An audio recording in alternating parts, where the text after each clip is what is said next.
So why are expats moving to Southeast Asia?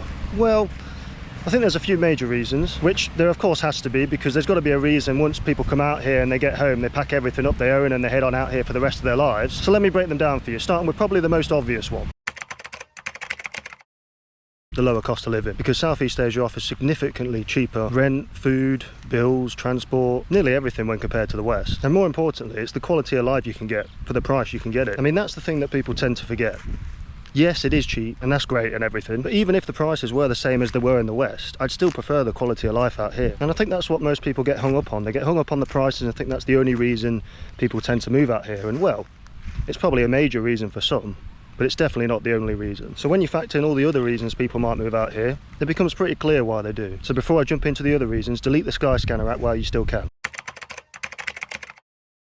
And I'll start this by saying I'm no geopolitical expert by no means, so I'm not even going to pretend to be. But there's definitely more tension in the West and it seems to be rising. I mean, in general, I think it's fair to say most people don't know what's going on. Most people in the West think they have the best... Does he not know I'm doing a video? Most people think the West is the most developed country and everywhere else is just a third world country and they're all just developing. I mean, quality of life and life expectancy are dropping in the West, more health issues than ever, and social tension at an all-time high, with Europe and America in an unfortunate decline, at least in my opinion. And it doesn't look like it's slowing down anytime soon. And that's a bit scary for some people, I can understand that. But enough about that in politics. Moving on to a more positive note, on to my next point. The region's year-round weather and abundant sunshine is extremely attractive to those that have to suffer in the cold, you know, all year round. Like England, for example. The only downside is if you struggle with the heat when it does get to extreme levels, you might suffer a little bit. And another risk, if you run out of sun cream and have to go 7-Eleven for something, and you're as pale as I am, it's a risky game of whether you come back looking like a lobster or not. And not to go full hippie on you guys, but it is good to be around nature instead of being surrounded by concrete 24/7. I mean, the countries that have a lot of nature, whenever you visit them, I feel like you get sort of a health boost. You can definitely feel it when you're in the jungle and in nature. I mean, most recently when I went Cambodia, because I normally stay near the sea, as you can see, I was with a lot of the nature in Cambodia and I absolutely felt it. I mean, it just reminded me that I'm not really in nature too much here in Pattaya, but it's still good to walk around here as far as the views are anyway. So weather, environment, if you can handle them, are great.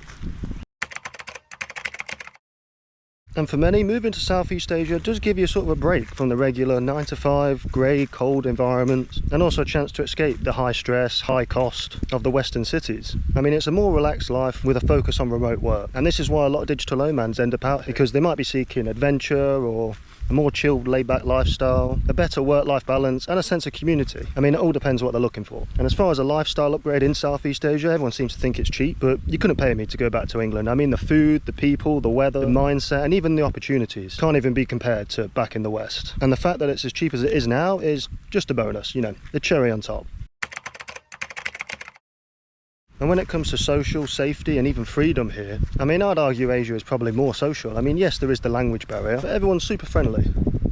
At least that I've come in contact with so far. I mean, you won't see people leaving their belongings unattended like you will here, I mean, in the West, not a chance. And even at night, it's the same. I wouldn't mean, there's always going to be bad places, but that's just all common sense, let's be honest. And as for actual freedom, I mean, Southeast Asia definitely has a lot more freedom than the West. I mean, even the laws here aren't even rules, they're not even guidelines. Some people just don't seem to follow them at all. So I guess that means sometimes it's good, sometimes it's bad, but either way, there's definitely more freedom out here. I mean, driving is the example I'd use, you know, people don't really stick to the rules, let's say, and drive where you're meant to, or even the correct way you're meant to. And that's just one example, but I guess it could be good or bad, it depends what you do. But yes, there's a hell of a lot more freedom out here. And as for the truth about Southeast Asia, I mean, yes, they are developing countries, and yes, they have been a bit behind than the West, but they are quickly catching up with new technologies. Malaysia especially becoming the tech hub of Southeast Asia, alongside Singapore of course. Thailand getting known for its medical care, dentistry or plastic surgery or whatever you want to do. Medical seems to be Thailand's thing. And now tourism seems to be taking over Vietnam more than ever this year anyway. Probably thanks to Thailand's restrictions or regulations that they keep implementing.